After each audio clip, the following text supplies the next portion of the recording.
नमस्कार दोस्तों, स्वागत है आप सभी का माइजा एजुकेशन यूट्यूब चैनल पर, जहाँ अपन पढ़ रहे हैं लैब स्टूडेंट के लिए फिजिक्स। तो अब तक अपन ने इलेक्ट्रिक फील्ड लाइंस पढ़ लिया था, विद्युत क्षेत्र रेखा है, ठीक है। आज अपन पढ़ेंगे विद्युत फ्लक्स।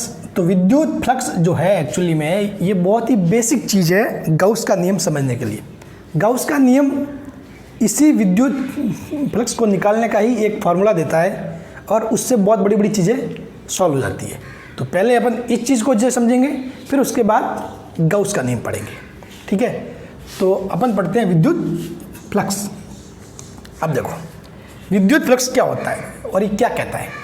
तो देखो इसकी डेफिनेशन बोलता है कि विद्युत क्षेत्र में स्थित किसी क्षेत्रफल, विद्युत क्षेत्र, कोई विद्युत क्षेत्र, ठीक है, जहाँ मतलब क्या होगा, इलेक्ट्रिक फील्ड लाइंस जा रही होगी से अभिलंबत, अभिलंबत मतलब वही लंबवत, ठीक है, अभिलंबत गुजरने वाली कुल विद्युत क्षेत्र रेखाओं की संख्या को विद्युत फ्लक्स कहते हैं।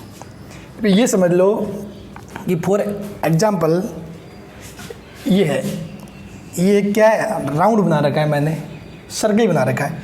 अब इस सर्किल में से ये इलेक्ट्रिक फील्ड लाइंस जा रही है, ये ऐसे देख लो फॉर एग्जाम्पल, ये क्या हो रहा है, इलेक्ट्रिक फील्ड लाइन जा रही है ई। तो ये जो लाइन की डेंसिटी जितनी जा रही है उसको अपन क्या बोलेंगे, विद्युत फ्लक्स। कि भाई एक एरिया है, एक पर्टिकुलर एरिया जो विद्युत क्षेत्र में रखा हुआ है, ठीक है। जैसे कि फॉर एग्जांपल ये पेपर है, अब यहाँ से बहुत सारी विद्युत लाइन जा रही है, विद्युत क्षेत्र रेखाएं जा रही है, वो रेखाएं यहाँ से इसमें से कितनी गुजरती है, कितनी इसमें से गुजरती है, वही विद्युत फ्लक्स को शो करेगा, ठीक है। वही क्या करेगा, विद्युत फ्लक्स को शो करेगा। विद्युत क्षेत्र में देखो, फिर से देख लो, विद्युत क्षेत्र में स्थित, ठीक है, किसी क्षेत्रफल, क्षेत्रफल कोई भी हो सकता है, क्षेत्रफल मतलब आयताकार वगैरह वगैरह, कोई भी, मतलब आयताकार वर्गाकार ना भी हो तो भी कुछ भी, मतलब फ्रेम टाइप, ठीक है, क्षेत्रफल होना चाहिए, से अभिलंबत गुजरने वाली, मतलब उससे लंबवत गुजरे। कैसे, जैसे कि मतलब ये मैंने बताया, इससे ये गुजरेगी कैसे, ऐसे गुजरेगी, ठीक है, ऐसे ऐसे लाइंस। अब ये तो मैं एक ही लाइन बता रहा हूँ, ऐसे बहुत सारी लाइंस ऐसे गुजरेगी, ठीक है, ऐसे, और लंबवत एकदम। इसके संपर्क में कोण कितना होना चाहिए, एंगल, ये 90, ठीक है, की संख्या को गुजरने वाली विद्युत क्षेत्र की रेखाओं की संख्या को विद्युत फ्लक्स कहते हैं। क्या कहते हैं, विद्युत फ्लक्स, ठीक है। अब देखो विद्युत फ्लक्स एक अदिश राशि है, दैट इज स्केलर, इसको बोलते हैं स्केलर। विद्युत फ्लक्स क्या है, एक अदिश राशि है। इसे फाई से व्यक्त करते हैं। इसे किससे व्यक्त करते हैं, फाई से। इसका मात्रक होता है वोल्ट इंटू मीटर, खोपड़ी में घुसा लो, वोल्ट इंटू मीटर, ये कंफ्यूज कर देगा। एक होता है चुंबकीय फ्लक्स, जिसका मात्रक होता है वेबर। एक्चुअली मैं भी क्या होता है बहुत बार, मतलब इवन मैं 3-4 साल से मतलब फिजिक्स भी पढ़ाया है, ठीक है, इतने बच्चों को पढ़ाया, लेकिन कभी कभी क्या होता है माइंड में ऐसे घूम जाता है कि मतलब इस विद्युत फ्लक्स मात्रक तो एकदम से माइंड में आ जाता है वेबर, जबकि ऐसा नहीं होता। वेबर चुंबकीय फ्लक्स का होता है। वेबर किसका होता है, चुंबकीय फ्लक्स का। इसका मात्रक होता है वोल्ट इंटू मीटर, ठीक है। क्योंकि बात इसलिए रहती है क्योंकि ये विद्युत फ्लक्स अपन विद्युत वाले चैप्टर में इतना यूज में नहीं लेते, इतना ज़्यादा काम में नहीं आता, जितना कि चुंबकीय फ्लक्स उस चुंबक वाले जो चैप्टर होता है उसमें वेबर प्रति मीटर स्क्वायर, चुंबक क्षेत्र की तीव्रता वगैरह चीज़ें, तो वहाँ पर वेबर बहुत बार बार आता है, वेबर, तो वो माइंड में वेबर ही घुसा रहता है, ठीक है। तो इसलिए कंफ्यूज मत होना। इसका मात्रक, विद्युत फ्लक्स का मात्रक होता है वोल्ट इंटू मीटर। विद्युत फ्लक्स का मात्रक वोल्ट इंटू मीटर। कैसे आया वो भी मैं बताऊंगा चीज़ें, ठीक है, वो तो डाउट मैं आपको रहने दूंगा ही नहीं, आपको पता है, हर एक छोटा डाउट मैं बताता हूँ। बाकी और चुंबकीय फ्लक्स होता है ना, उसका मात्रक होता है वेबर, ये ध्यान रखना, साइड में लिख दो, ठीक है। चुंबकीय फ्लक्स का मात्रक वेबर, क्योंकि इस टाइप के भले ये क्वेश्चन ईजी है कि भाई बताओ विद्युत फ्लक्स का मात्रक क्या है, अब उसमें पहले ऑप्शन दे देंगे वेबर, आप तो अरे यार बहुत ईजी से वाला यार लगा दिया ए टिक, फिर बाद में बोला अरे यार वो तो चुंबकीय फ्लक्स का था, विद्युत का नहीं था, ठीक है। तो ऐसे होता है चीज़ें। तो अब देखो,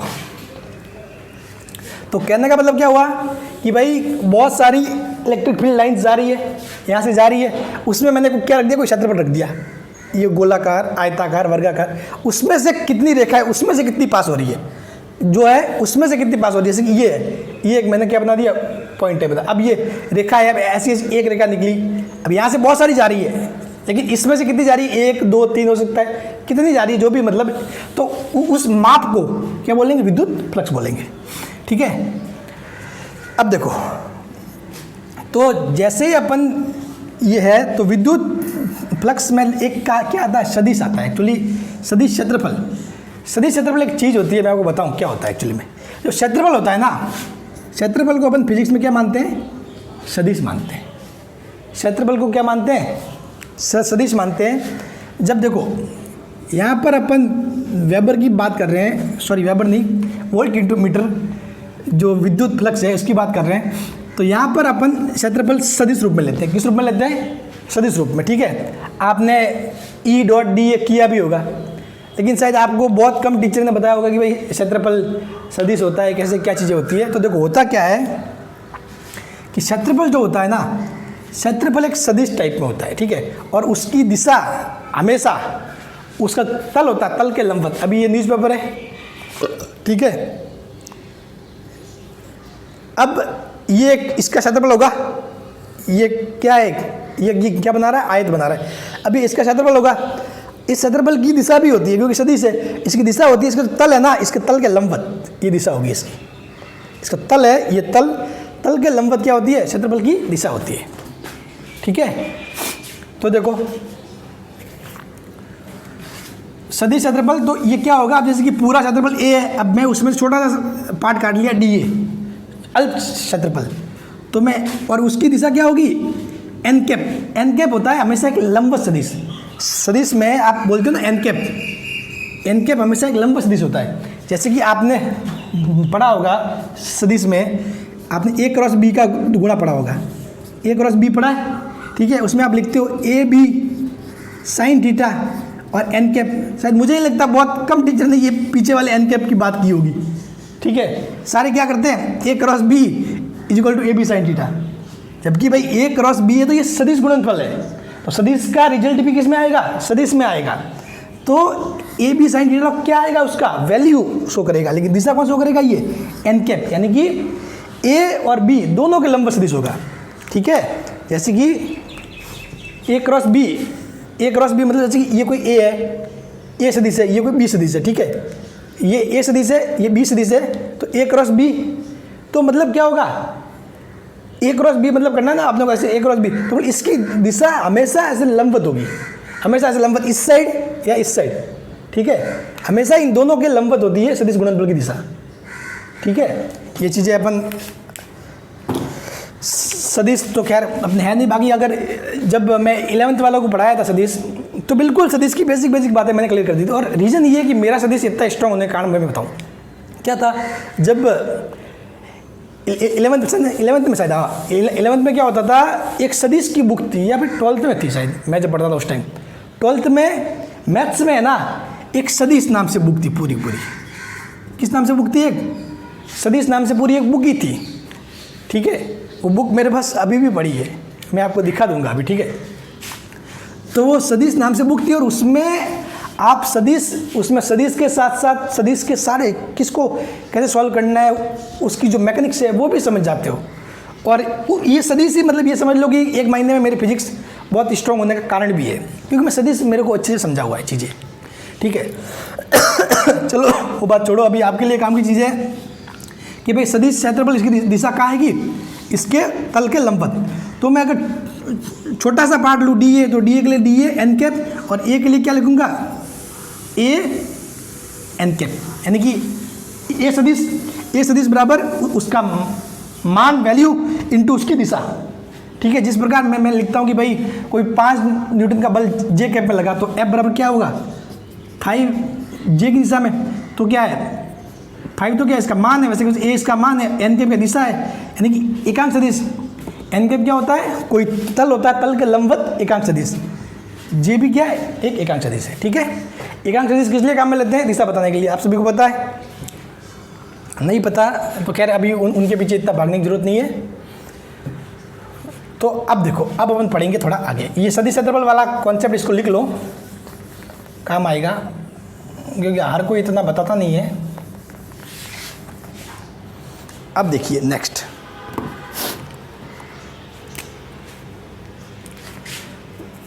तो क्या होगा कि भाई इससे अब इस डी ए से मैंने माना भाई छोटा सा ये पार्ट कितना है, यहाँ पे मैं डी ए मान लेता हूँ, छोटा सा पार्ट कितना है डी ए, बाकी पूरा क्षेत्रफल कितने का है ए, पूरा कितने का ए, मैंने छोटा सा पार्ट माना है डी ए। तो अब देखो फाई को अपन क्या शो करेंगे, डी फाई, यानी एक छोटा सा डी फाई, यानी कि छोटा सा चुंबकीय फ्लक्स। ये भाई जो डी ए से कितना जा रहा है फ्लक्स, तो डी ए से गुजरने वाला फ्लक्स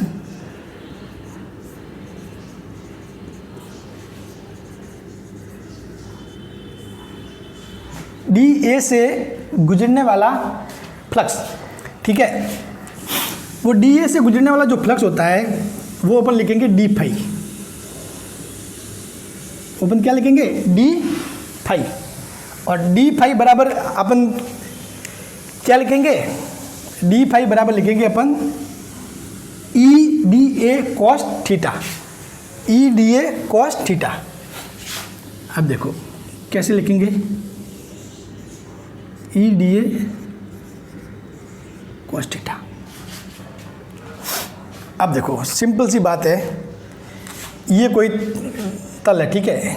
अब ये समझ लो जो मैंने बनाया है ये वृत्त इस तल में है, इस तल में ऐसे, इस बोर्ड पे नहीं है, इस तल में है, ठीक है। तो इस तल में वो वृत्त है। अब ये क्या है, तो इस तल में क्या है, वो सर्किल है जो बनाया हुआ है, तो इसकी जो क्षेत्रफल वाला सदिश इसकी दिशा क्या होगी, ये होगी, और इससे जो इलेक्ट्रिक फील्ड लाइंस निकल रही है वो या तो ऐसे निकलेगी, ऐसे निकलेगी, कैसे भी निकल सकती है, ठीक है, उसका कुछ कह नहीं सकते, डी ए की दिशा फिक्स रहेगी। तो अब अपन क्या करेंगे, अब जैसे कि फरमाना कि अगर ये लाइंस ऐसे निकल रही है, ऐसे तो निकल ही नहीं सकती कि भाई सर्किल ऐसे है, तो ऐसे तो फिर जाएगी नहीं, ये और एंगल कितना आ जाएगा 90 आ जाएगा, तो 90 के केस में क्या होगा, फ्लक्स जीरो, कोई पास नहीं हो रही इससे। और अगर ऐसे आ रही है तो सारी की सारी पास हो रही है, मतलब एंगल बराबर जीरो पे क्या हो रहा है, पूरा पूरा मान प्राप्त हो रहा है। इसीलिए यहाँ पर कॉस थीटा आ रहा है, क्योंकि कॉस जीरो का मान 1 होगा और ई डी आ जाएगा। कॉस 90 का मान क्या होता है, जीरो होता है, इसलिए पूरा कोई भी रेखा इससे पास नहीं होगी, ठीक है। तो ई डी ए कॉस थीटा, यानी कि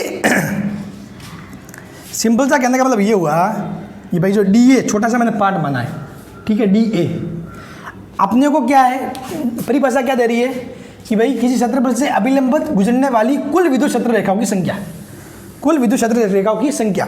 तो अब डी ए से कितनी रेखाएं गुजरेगी, तो देखो डी ए के जो दिशा है, डी ए की दिशा क्या है, ये है, तो जो रेखाएं डी ए की दिशा में जाएगी वही तो किसमें सहयोग करेगी, इसमें विद्युत फ्लक्स में। सब बात है भाई, ये है डी ए सदिश, ठीक है, रेखा जा रही है ऐसे, ये वाला नीचे वाला पोर्टल, तो अगर ऐसे जाएगी तभी तो सारी की सारी इससे पास होगी। तो इसका मतलब जो ई का कौन सा वाला, ये वाला ले लो घटक, कौन सा घटक, ये वाला, और ये वाला घटक होगा वो क्या करेगा, वो तो पार ही नहीं होगा, ये वाला घटक इसमें से निकल जाएगा। तो ये वाला घटक निकलने क्या करोगे, ई कॉस थीटा, ई कॉस थीटा, ठीक है। तो कुल मिला के ये चीज़ इतनी आई। बाकी ये मैंने आपको बेसिक बता दिया चीज़ें कि डी फाई बराबर ई डी ए कॉस थीटा क्यों आया, बाकी इतना समझ में नहीं भी आया तो बस ये तो याद रखना, D phi is equal to E D A cos theta, ये होता है, ठीक है।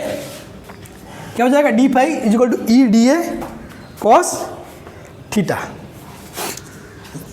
तो यहाँ पर क्या है, डी फाई क्या है, डी ए से गुजरने वाला फ्लक्स, डी ए से गुजरने वाला आप यहाँ लिख सकते हो अल्प फ्लक्स, क्यों भाई डी ए से कितना गुजरेगा, थोड़ा ही गुजरेगा, अल्प फ्लक्स, उसको क्या लिख रहे हो, डी फाई, डी ए से गुजरने वाला अल्प flux D phi is equal to E D A cos theta.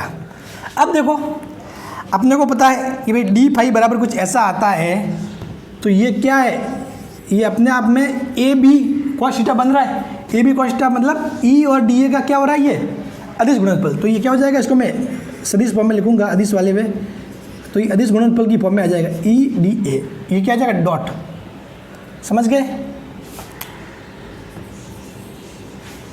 E dot D A, D phi is equal to E dot D ए।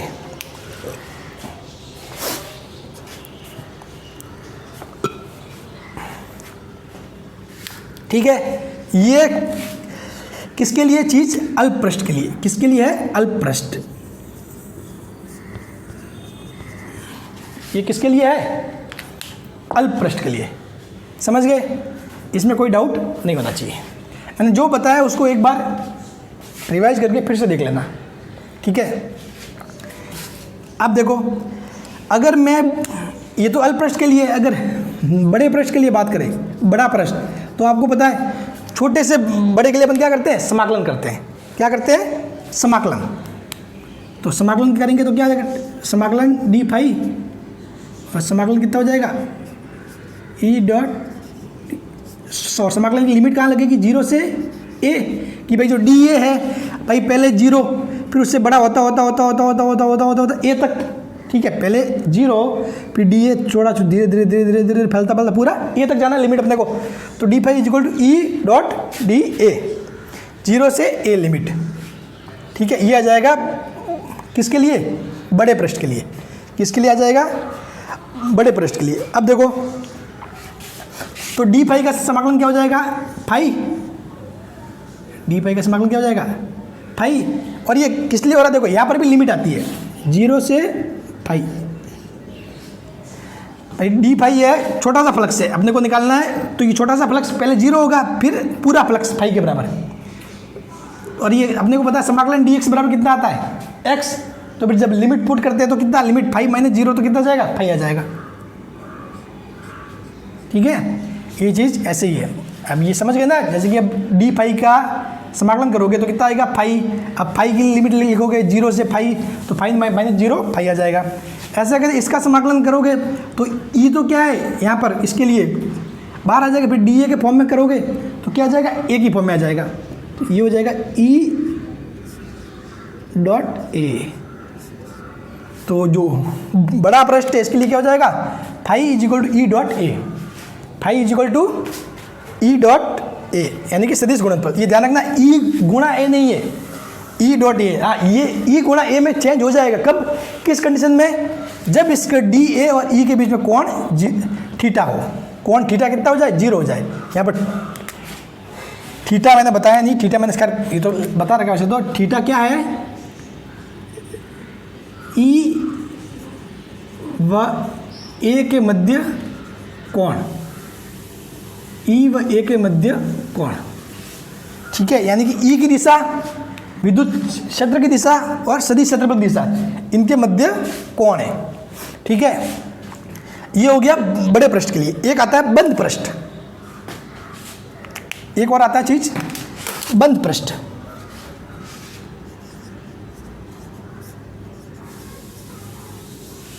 एक चीज क्या आती है और? बंद पृष्ठ। तो बंद पृष्ठ क्या होता है एक्चुअली में? ये तो क्या है, अब जैसे कि मैंने ये क्या ओपन पृष्ठ है, ये खुला हुआ पृष्ठ है। अब बंद पृष्ठ मतलब कुछ मैंने ऐसे कर दिया कि भाई इसको ऐसे बंद करके कुछ ऐसे, मतलब ऐसे कुछ कर दिया, पैक टाइप में हो गया, ठीक है? एक जैसे गोला, क्या मान सकते हो? गोला मान सकते हो। तो गोला क्या है? अपने बंद पृष्ठ है। गोला क्या है? बंद पृष्ठ। और जैसे कि सर्किल है, वर्त, वो क्या है? खुला पृष्ठ है। समझ गए ना? गोला क्या है? बंद पृष्ठ। तो उसी प्रकार बंद पृष्ठ के लिए अपन एक लिखते हैं, किस फॉर्म में लिखेंगे वो मैं बता देता हूँ। तो बंद पृष्ठ के लिए लिखेंगे अपन, बंद पृष्ठ के लिए ये ध्यान रखना इसको। हाँ, बंद पृष्ठ के लिए लिखोगे आप फाई। फाई इक्वल क्या लिखोगे?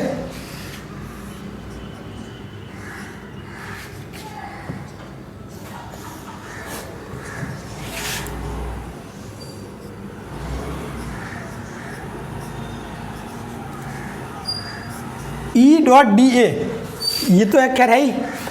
अब देखो बंद पृष्ठ जब भी आएगा ना तो यहाँ एक ऐसे निशान आएगा, ऐसे, ये ध्यान रखना।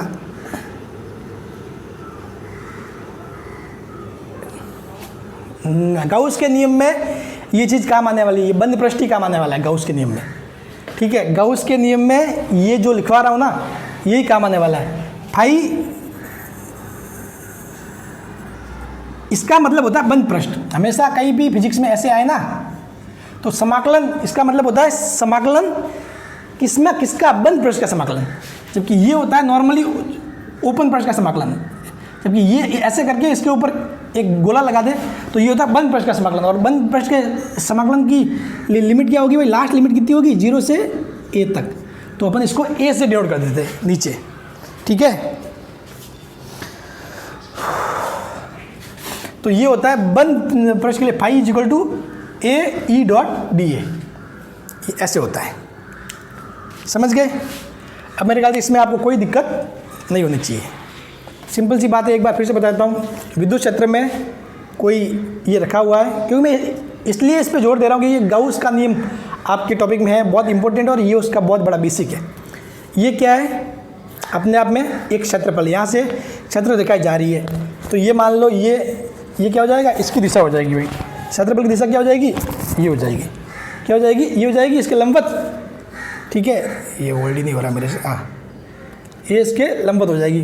तो अब जो रेखा है, अगर ये मान लो ये क्या आ रही है, विद्युत क्षेत्र रेखा आ रही है, तो विद्युत क्षेत्र रेखा अगर इसी दिशा में जाएगी, तो यानी कि मतलब इसी दिशा मतलब इनके बीच कोण क्या हो रहा है, जीरो, समांतर बन रहे हैं, तब तो सारी की सारी रेखा इससे पास हो जाएगी, ठीक है। तो ई डी ए, लेकिन अगर ये ऐसे आ रहा है, ऐसे, तो ये ऐसे मतलब इनके बीच कोण कितना बन रहा है, 90 बन रहा है, 90 बन रहा है, मतलब एक भी रेखा इससे पास नहीं होगी, तो इससे गुजरने वाला विद्युत फ्लक्स क्या होगा, जीरो होगा, समझ गए। तो अपने को जैसे कि अगर कोई रेखा ऐसे गुजर रही है, कोई विद्युत क्षेत्र रेखा है ऐसे गुजर रही है, ना तो लंबवत, ना तो कोण 90 है, ना जीरो है, तो अपन क्या करें, वो लेंगे घटक जिसका कोण यहाँ इसके साथ जीरो हो, और एक घटक बता देंगे 90 वाला, तो 90 वाला घटक तो अपने काम का नहीं है, क्योंकि वो तो बाहर जा रहा है, अंदर से कौन पास होगा, जीरो वाला घटक। इसलिए अपन ने ई कॉस थीटा, ये समझ गए, ये एक्चुअली में डी ए और ई कॉस थीटा ये साथ में है, ठीक है। ये मतलब ऐसे कंफ्यूज मत होना, ये डी ए, अब डी ए से जो गुजरने वाला फ्लक्स है वो क्या होगा, ई कॉस थीटा, समझ रहे हो। इसको अगर सही ढंग से लिखे समझने की फॉर्म में, तो भाई डी फाई से गुजरने वाला फ्लक्स, डी ए से गुजरने वाला फ्लक्स डी फाई, तो वो क्या होगा, इससे पहले एक लाइन लिखी जा सकती है समझने के लिए कि भाई डी ए से गुजरने वाला फ्लक्स डी फाई, तो वो होगा D phi is equal to क्या हो जाएगा, डी ए और E cos theta, D A गुणा E cos theta, D A यानी कि क्षेत्रफल सदिश और इससे गुजरने वाला ई कॉस थीटा, तो फिर मतलब ये D E D A cos theta, फिर उसके बाद जो भी आगे मैंने समझाया वो चीज़ें। तो उम्मीद करता हूँ आपको समझ में आ गया होगा, ठीक है। अब भी नहीं आए तो इसको वीडियो को एक बार नहीं 2 बार देखना अच्छे से, ठीक है। अब अपन कुछ 1-2 चीज़ें और पढ़ते हैं इसमें, ठीक है। अच्छा चलो, मैंने आपसे बात की थी बुक बताने का, तो मैं बता देता हूँ। लेकिन इस बुक पे जो पेज मैं बता रहा हूँ उसी पे ही मेरा नाम, गांव का नाम, जिला, फ़ोन नंबर तीनों लिखे हुए, इनको मैं ढक के आपको फिर बता रहा हूँ, ठीक है। दिखा तो नहीं, मुझे देखना पड़ेगा वीडियो, ठीक है। हाँ देखो, ये बुक थी मेरे पास 12th में। क्या होता था, ये सदिश एवं यांत्रिकी नाम से एक बुक आती थी जब हम पढ़ते थे तब उस टाइम, मतलब इसमें है ना सदिश से वैसे मैथ्स की 4 बुक आती थी, और इतनी अच्छी बुक थी, मतलब ये देख लो कि इसमें है ना, बुक की हालत तो आपको मालूम पड़ेगी होगी कि भाई कितनी पुरानी हो सकती है। और इसमें लाइनें देख लो मेरी, इसको मतलब एक एक इन्होंने कैसे कैसे बता रखा है। ये सदिश बता दिया, फिर इसका एलिमेंट्री स्टैटिक्स, एलिमेंट्री डायनेमिक्स, यानी कि मतलब ये जो वेग त्वरण, अचल त्वरण के दिन सरल रेखीय गति, गति के नियम, प्रक्षेपीय, तो ये चीज़ें जो रीजन है फिजिक्स में अच्छी कमांड होने का, ठीक है। क्योंकि सदिश एक बहुत बड़ा इसका रोल है सदिश का। देखो इसमें देखो लाइनें, ये मतलब ये तब की है जब 12th में पढ़ी थी, उसके बाद तो नहीं पढ़ा उसको, लेकिन चीज़ें सारी होगी क्लियर। एक एक सवाल मेरा सॉल्व किया हुआ इसका एक एक, ये देखो गोले लगे हुए ना, एक एक सवाल सॉल्व किया हुआ इसका, एक एक क्वेश्चन। उस टाइम 4 बुकें आती थी मैथ्स की, अब तो पता नहीं, मेरे ख्याल से 2 ही आती होगी। सदिश के बारे में कोई चीज़ डाउट रहता ही नहीं था। ये देखो सारे सॉल्व किए हुए, देख लो। ये जो गोले लगाए, मैं क्या करता, सॉल्व करने के बाद पेन से गोला कि हाँ ये भाई ये सवाल अपने को आ गया, इस टाइप का सवाल अपन सॉल्व कर सकते हैं। सारे आपको कहीं पर भी खाली नहीं दिखे, कुछ एक आध डाउट रहेगा तो बस। तो ये है, तो ये बुक थी, अपने ये पढ़ी थी, ठीक है। अब तो ये आपको नहीं मिलेगी कहीं पर भी। अब ये मत बोलना कि सर इसकी फ़ोटो खींच के डाल दो, नहीं हो पाएगा भाई। लेकिन मैंने ये संभाल के रखी थी। ये क्या है, हमने मतलब स्कूल से वगैरह, मतलब उस टाइम पता नहीं जमा नहीं करवाई थी, या फिर लाइब्रेरी वालों से कांटेक्ट करके एक्स्ट्रा ले ली थी हमने, कैसे ली थी, लेकिन मेरे पास पूरा सेट है ये। इसका भी मतलब मेरे पास 12th की मेरी सारी बुक्स है, ठीक है, 12th की।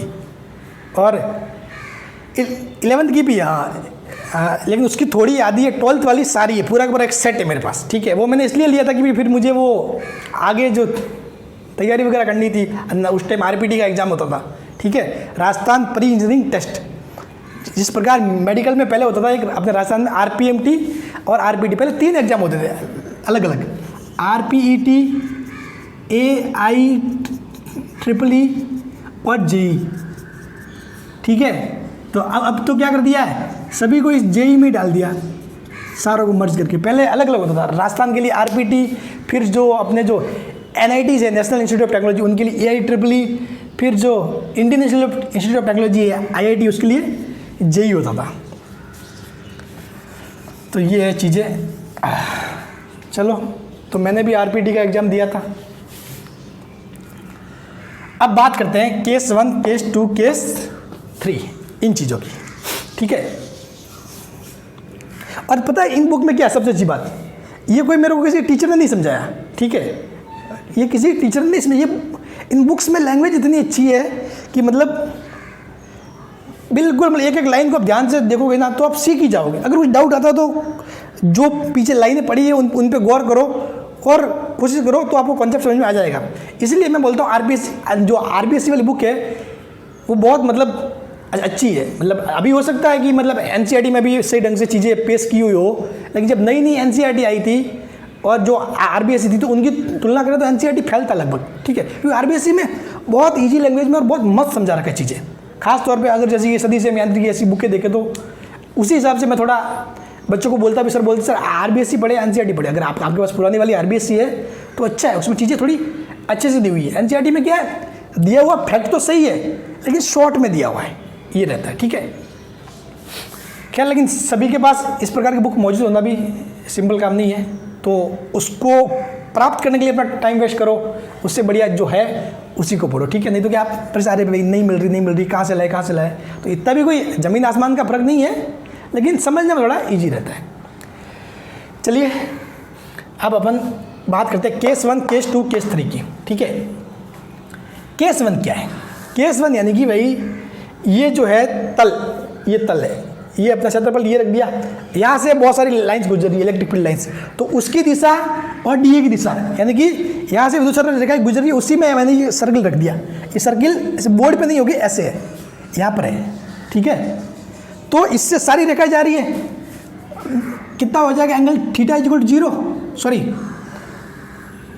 थीटा इक्वल टू एंगल कितना 0 है, और अपने को पता है थीटा इक्वल टू 0, तो कॉस 0 बराबर कितना होता है 1, कॉस 0 बराबर 1, तो यहाँ पर 1 लिखोगे तो डी फाई मैक्सिमम कितना जाएगा E D A, D phi maximum कितना जाएगा ई डी ए। तो देखो ई डी ए आया, यानी कि बाहर निकलने वाले फ्लक्स को क्या बोलते हैं, पॉजिटिव। किस में होता है, धनात्मक। अब ये जो क्या कर रहा है, ई की दिशा और ए की दिशा सेम है, तो उसको बोलेंगे बाहर निकलने वाला फ्लक्स। फ्लक्स क्या कर रहा है, ये बाहर निकल रहा है, क्या कर रहा है, बाहर निकल रहा है। जो भाई ए की दिशा है उसी से ई भी बाहर निकल रहा है, तो वो वहाँ फ्लक्स क्या आएगा, धनात्मक आएगा। किस में आएगा, धनात्मक। एक आएगा अंदर जाने वाला फ्लक्स, वो मैं बताऊंगा आगे नीचे। अब ये है डी ए और ई के बीच में कोण 90, यानी कि अब देख लो ये वृत्त ऐसे है, पहले ऐसे था, अब ऐसे इस तल में है, और डी ए की दिशा ये होगी। अब सारी रेखाएं तो इसी साइड जा रही है, तो रेखा इस साइड जा रही है, क्षेत्रफल सदिश का दिशा ये है, कोण कितना हो गया 90, तो एक भी उससे पार थोड़ी ना हो रही है, क्योंकि इसकी दिशा तो ये है, तो एक भी इससे पार नहीं हो रही, सारी रेखा इस साइड जा रही है, सदिश का दिशा डी ए की दिशा ये है, तो कितना हो जाएगा, थीटा बराबर कितना आ जाएगा 90, और कॉस 90 कितना हो जाएगा 0, कॉस 90 0, जब 0 पुट करोगे तो डी फाई इक्वल टू कितना हो जाएगा 0, डी फाई इक्वल टू 0। अब देखो ये केस, तीसरा केस। अब मैंने क्या किया है, भाई रेखा तो इसी साइड रही है, रेखाओं की साइड तो यही है, रेखाएं इसी साइड जा रही है, लेकिन मैंने क्या किया है, जो अपने सदिश क्षेत्रफल था, पहले अपने ये था, अगर फर्स्ट केस देखें तो ये स्थिति किसकी है, फर्स्ट केस, ये दिशा क्या शो कर रहा है मार्कर, सदिश डी ए की दिशा। अब मैंने क्या कर दिया, और रेखा सारी ऐसे जा रही है, ठीक है, तो ये क्या आ जाएगा ई डी ए पॉजिटिव। अब मैंने क्या किया, इसको घुमा दिया, इसको घुमा के ऐसे कर दिया, तो अब जो यहाँ से जो रेखा आ रही है, जो रेखा यहाँ से आ रही है वो क्या कर रही है, सदिश की दिशा तो बाहर की ओर है, डी ए की दिशा बाहर की ओर, जबकि रेखा क्या कर रही है, इसके अंदर प्रवेश करी है, यानी कि विपरीत जा रही है, ठीक है। ये देखो रेखा इसके इस साइड जा रही है और डी ए की दिशा किस साइड है, इस साइड है, तो यहाँ पर एंगल देखो, एंगल कितना बन रहा है, ये एंगल देखोगे तो ये एंगल कितना बन रहा है 180, और अपने को पता है cos 180 कितना हो जाता है -1, cos 180 कितना होता है -1, तो इसीलिए यहाँ -1 आ जाएगा, तो इसलिए -EDA। तो अंदर प्रवेश करने वाला फ्लक्स क्या होता है, ऋणात्मक होता है। क्या होता है, ऋणात्मक। ठीक है, तो मैक्सिमम क्या बोलेंगे, मैक्सिमम कितना आ सकता है EDA। ठीक है, और 0 है जब 90, और अगर एक दूसरे के विपरीत है तो माइनस में -EDA। ठीक है, अब मेरे ख्याल से इसमें कोई डाउट नहीं होना चाहिए। बाकी जो क्षेत्रफल की दिशा है ना, उसमें वो कंफ्यूज नहीं करेंगे। आपको लग रहा होगा कि सर ये क्षेत्रफल की दिशा, इसके लंबवत ऐसे भी हो सकती है, ऐसे भी हो सकती है, तो वो सवाल में आपको जब कुछ इस टाइप का सवाल आता है तो उसमें चीज़ें क्लियर कर जाती है, तो आपको इस टाइप का कन्फ्यूजन नहीं रहेगा। ठीक है, क्योंकि दिशा लंबवत होती है, वो किसी भी साइड हो सकती है। लेकिन नॉर्मली अपन जब सवाल करते हैं तो ये मानते हैं कि भाई जो तल अपने को दिख रहा है उसके लंबवत। ठीक है, तो इसमें कोई डाउट है नहीं है। तो अब कुछ करते हैं न्यूमेरिकल्स।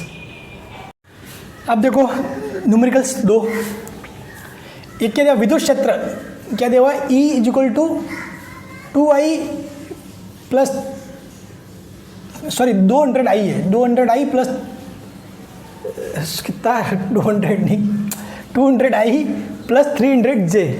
ठीक है, V अब होता क्या, हिंदी इंग्लिश मिक्स हो जाता है बहुत बार। ठीक है, V/m यानी कि वोल्ट प्रति मीटर, वोल्ट प्रति मीटर। मैंने बताया था कि भाई विद्युत क्षेत्र की जो तीव्रता है उसके 2 मात्रक होते हैं, एक तो न्यूटन प्रति कूलाम और एक वोल्ट प्रति मीटर। दोनों चीज़ें मैंने शामिल कर ली। यहाँ पर जो E लिया वो न्यूटन प्रति कूलाम में लिया है, यहाँ पर वोल्ट प्रति मीटर, ताकि आपको चीज़ों में कंफ्यूज ना हो। हर एक बार कुछ भी सवाल करो ना कुछ नया माइंड में सेट हो जाता है। मैं स्थित क्षेत्रफल सदिश है, क्या है, A = 5 × 10⁻³ J क्या दिशा है, m²। हमारे क्षेत्रफल किस में आता है, मीटर × मीटर² से पारित विद्युत फ्लक्स का मान ज्ञात करो। अब देखो आपको एक चीज़ मैं बताना भूल गया, मैंने कहा था मैं बताऊंगा। फाई = क्या होता है, E cos थीटा। ठीक है, तो मान लो cos थीटा बराबर कितना हो गया, 1 हो गया। ठीक है, तो फाई = अब देखो E किस में आ रहा है, E किस में आ रहा है, वोल्ट प्रति मीटर में, वोल्ट अपॉन मीटर। और ये क्या होता है, एरिया, एरिया मतलब मीटर²। तो 1 मीटर से 1 मीटर कैंसिल, तो फाई का मात्रक क्या आ गया, वोल्ट × मीटर। समझ गए। तो विद्युत फ्लक्स का मात्रक वोल्ट × मीटर कहाँ से आया, कि जब E का मात्रक वोल्ट प्रति मीटर रखे तो 1 मीटर से 1 मीटर कैंसिल, तो वोल्ट × मीटर आ जाता है। समझ गए ना, तो इसमें कंफ्यूज मत होना। वोल्ट प्रति मीटर बराबर विद्युत क्षेत्र की तीव्रता, और वोल्ट × मीटर यानी कि विद्युत फ्लक्स। ओ मार्कर भाई साहब बार बार गिर जा रहे हैं। ठीक है,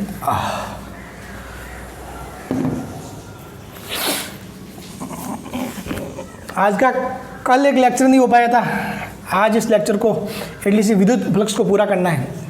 और दूसरा चैलेंज ये भी है, आज पूरे दिन मीटिंग है मेरी, सुबह 11 बजे से लगाकर लगभग शाम को 5 बजे तक। फिर भी देखो आपके लिए शायद लग रहा होगा कि चलो, लेकिन बहुत मुश्किल होता है, टास्क बहुत इतना ईजी नहीं है। ठीक है, बहुत मुश्किल होता है। खैर कभी मैं बताऊंगा अपने बारे में सब कुछ, मैं कहाँ रहता हूँ, क्या चीज़ें हैं, कैसे वर्कलोड मैनेज करता हूँ, तो शायद आप समझ पाओगे। खैर अभी अपन पढ़ने भी ध्यान देते हैं। तो देखो क्या करना, अपने को E दिया हुआ है, A दिया हुआ है, सीधी सी बात है। तो अपने पास सीधा सा पता, अपने को फाई = क्या होता है, E.A। कोई सोचने का काम ही नहीं है भाई, दोनों सदिश फॉर्म में दिए हुए हैं, E और A। तो सदिश फॉर्म में दिए हुए तो इनका अपने क्या करना है, सिर्फ सदिश गुणा करना है। तो E कितना है, 200I और 300J। ये थोड़ा ध्यान रखना, वोल्ट प्रति मीटर ही है ना, ठीक है। अगर ये वोल्ट प्रति सेंटीमीटर है तो फिर उसको चेंज करना पड़ता है मीटर में, ध्यान रखना, ऐसे भी कंफ्यूज किया जा सकता है। एडमिस बोर्ड है। डॉट ए किस में आएगा, 5 × 10⁻³ J मीटर²। ठीक है, अगर सेंटीमीटर² होता तो उसको मीटर² में चेंज करना होता।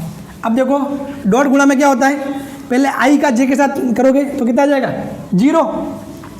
और आई का जे का जे के साथ करोगे तो कितना आ जाएगा, 1। J.J 1। तो देखो इसका गुणा 0 हो जाएगा, तो किसका रहेगा, सिर्फ 300 × 5 × 10⁻³ ठीक है। जे डॉट जे कितना हो जाएगा 1 हो जाएगा। कितना हो जाएगा ये कितना हो जाएगा 305। तो देखो ये कितना हो जाएगा 1500 इंटू 10 की घात -3 कितना हो जाएगा 1500 इंटू 10 की घात -3 तो कितना हो जाएगा 1.5 volt into metre. 1.5 volt into metre. 5 बराबर क्या जाएगा 1.5 वोल्ट इंटू मीटर। ठीक है, इसमें कोई दिक्कत है नहीं। अब बोल रहा है एक वर्गाकार फ्रेम है जिसकी भुजा की लंबाई कितनी है 10 सेंटीमीटर है।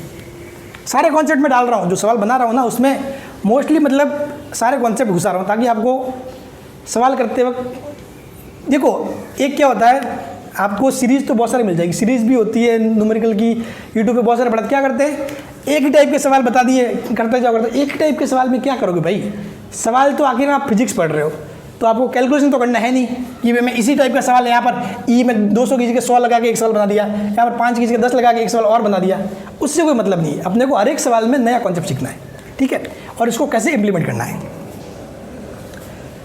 से निकलने वाला फ्लक्स ज्ञात करो।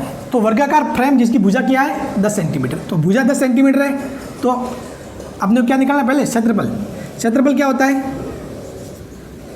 क्षेत्रफल क्या आ जाएगा ए 10 को किस में चेंज कर दो मीटर में, तो 10/100 इंटू 10/100 ये हो जाएगा।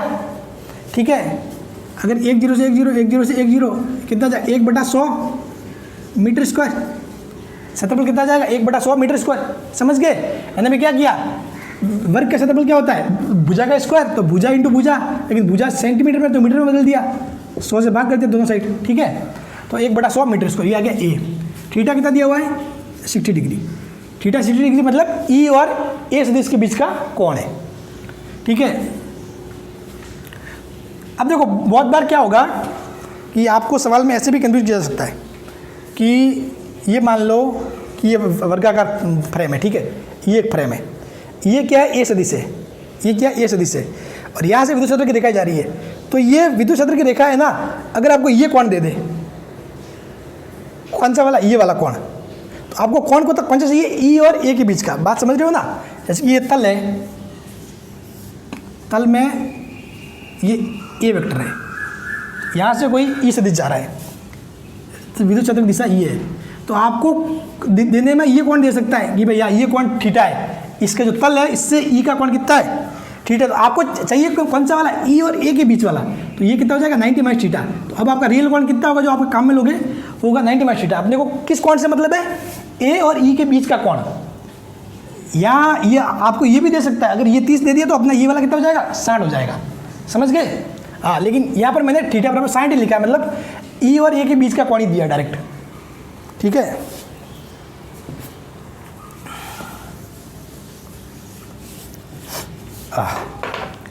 तो अब देखो ये चीज़ आ गई, तो अब क्या क्या हो जाएगा phi equal to E A cos theta, कितना हो जाएगा ई कितना है 20 न्यूटन प्रति कूलम। ठीक है, इंटू ए कितना है 1/100 इंटू कॉस थीटा कितना है कॉस 60, और आपको पता है कॉस 60 कितना होता है 1/2, 1/2, तो कितना 2 से 2 कैंसिल, 1/100 यानी कि 0.1 वोल्ट इंटू मीटर। भाई कितना जाएगा 0.1 वोल्ट इंटू मीटर। ठीक है, अब देखो इस सवाल में मैं इसको लैंग्वेज को घुमा भी सकता था, ये 5 = 60 है ना, मैं इसको ऐसे लिख सकता था कि भाई जो विद्युत क्षेत्र रेखा है वो क्या कर रही है, इस वर्ग का जो तल है, विद्युत क्षेत्र रेखा है जो ये बुक है, जैसे कि विद्युत क्षेत्र रेखा जो वर्ग का तल है, इससे कितना कोण बना रही है 30 डिग्री बना रही है। इससे ये कोण कितना बन रहा है जो वर्ग का तल है, ये जैसे ये वर्ग है, ठीक है, ये वर्ग है, तो वर्ग के तल से 30 डिग्री बन रहा है, वर्ग के तल से 30 डिग्री बन रहा है। और ये वाला कौन सा हो गया आपका ए सदिश, इसके क्षेत्रफल की दिशा, तो आपको चाहिए कौन सा एंगल, ये वाला एंगल चाहिए, ये वाला, और दे कौन सा रखा है ये नीचे वाला वर्ग का तल, ये वर्ग के तल से ये ई की दिशा, ई का एंगल दे रखा 30 डिग्री, तो फिर आपका ये कितना हो जाएगा 60 डिग्री। ठीक है, तो आपको लैंग्वेज घुमा के भी दे सकते हैं, तो आपको सवाल को अच्छे से पढ़ना है और उसके बाद आगे बढ़ना है। ठीक है, अब चलिए 2 सवाल और है नेक्स्ट, उनको बना के और करते हैं। अब देखो बोर्ड पे सवाल, इसको बाद में करेंगे क्योंकि थोड़ा इसमें घूम जाओगे आप। घूमोगे तो नहीं, मैं समझा दूंगा, ठीक है, इसमें कोई बड़ी बात नहीं है, लेकिन आपको चीज़ को एक्सेप्ट करना पड़ेगा जो मैं बताऊंगा उसको। पहले इसको कर लेते हैं। तो देखो 5 सेंटीमीटर त्रिज्या की एक वर्ताकार शीट है। क्या है? 5 सेंटीमीटर त्रिज्या की एक वर्ताकार शीट है। एक समान विद्युत क्षेत्र में 5 × 10⁵ वोल्ट प्रति मीटर में इस प्रकार है कि इसका तल विद्युत क्षेत्र से 30 डिग्री का कोण बनाता है। वही बात जो मैंने बोला था ना कि इसका तल है, कौन सी शीट है? ये वर्ताकार है।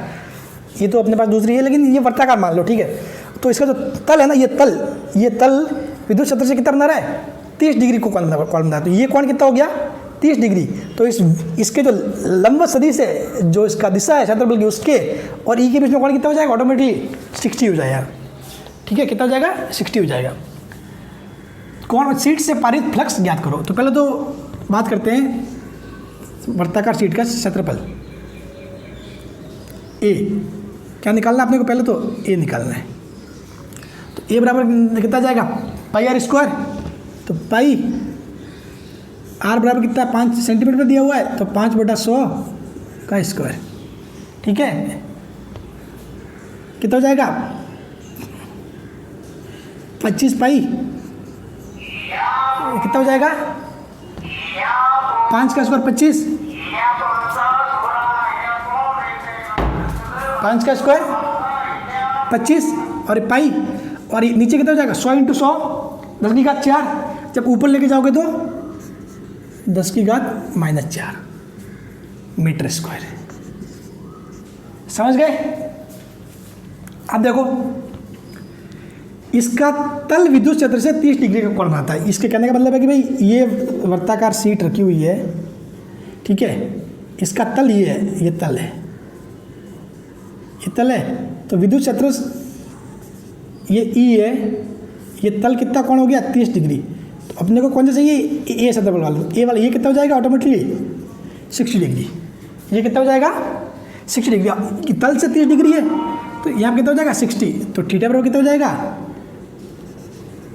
ए सदिश व ई के मध्य कोण कितना हो जाएगा? 60। कितना हो जाएगा? 60। तो अब देखो फाई बराबर कितना आएगा?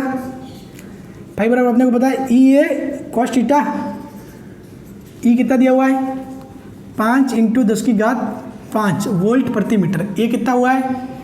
25 पाई × 10⁻⁴ कॉस थीटा 60 यानी कि 1/2 1/2, ठीक है। इसको सॉल्व कर दो। कितना है ये? 10⁻⁴ और 10⁵ 1 10 रहेगा, और 1 10 और ये 5 50 और ये 2 25। तो 25 × 25 पाई कितना आएगा? 25 × 25 पाई, ठीक है। फिर बाद में आप गुणा करोगे तो 625 पाई कुछ ऐसा आ रहा है। आगे आप इसको जिस भी हिसाब से दे रखा है उसके हिसाब से आप सॉल्व कर सकते हो, ठीक है। जैसे कि पाई का मान रख सकते हो 22/7, उसके बाद सॉल्व कर सकते हो, ठीक है। तो आगे जिस हिसाब से जो भी आपके मतलब क्या बोलते ऑप्शन दिए, ऑप्शन में किस हिसाब से आंसर आ रहा है वो आप कैलकुलेशन करके निकाल लेना। बात कैलकुलेशन की नहीं है, बात कॉन्सेप्ट की है। कॉन्सेप्ट क्या था? भुजा किस में दी हुई है? सेंटीमीटर में, तो πr² करके क्षेत्रफल निकाल देंगे, ठीक है। क्या जाएगा, ठीक है। और ए व ई के मध्य ये भी कॉन्सेप्ट था कि भाई कोण आपको ये दिया हुआ है, विद्युत क्षेत्र 30 डिग्री कोण बनाता है किससे? शीट से। शीट का तल है ना, उससे 30 डिग्री बनाता है। तो शीट का तल ये है 30 डिग्री, अपने को चाहिए वाला ये वाला कोण 60 आ जाएगा। और बाकी तो क्या है? कैलकुलेशन है, जो आप कर लेना। अब देखो नेक्स्ट, एक समान विद्युत क्षेत्र ई में एक बेलन इस प्रकार स्थित है कि इसकी अक्ष विद्युत क्षेत्र के अनुदिश है। बेलन से निकलने वाला फ्लक्स ज्ञात करो। अब देखो ये बेलन रखा हुआ है, एक समान विद्युत क्षेत्र में बेलन रखा हुआ है। एक समान विद्युत, मैंने एक समान क्यों कहा? एक समान का मतलब होगा कि भाई जो ई जो जा रहा है ना यहाँ से,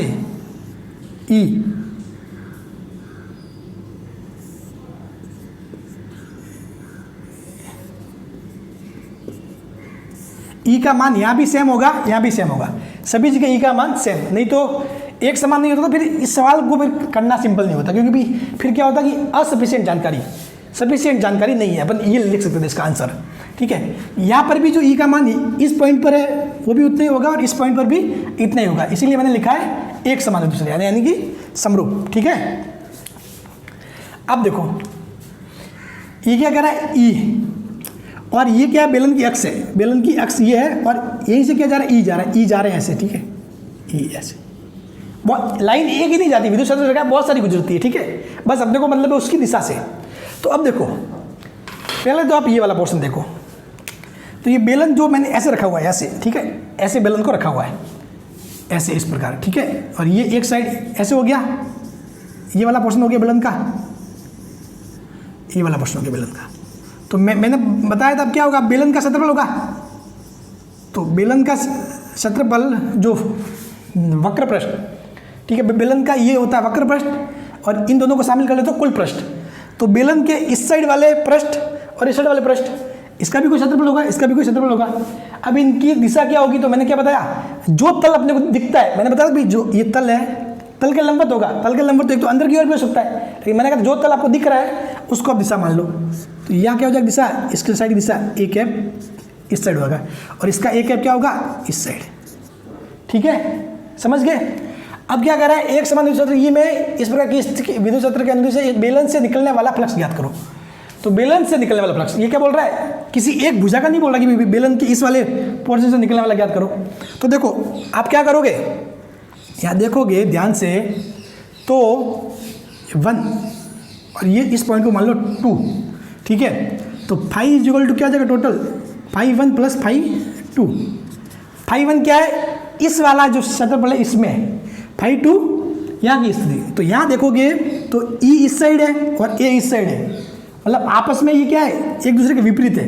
कोण कितना हो जाएगा -180, तो माइनस ई आ जाएगा, प्लस यहाँ पे क्या है जिस साइड ए है उसी साइड ई भी है, तो क्या आ जाएगा प्लस ई ए, यानी कि कुल मिला के क्या आ जाएगा 0 फ्लक्स।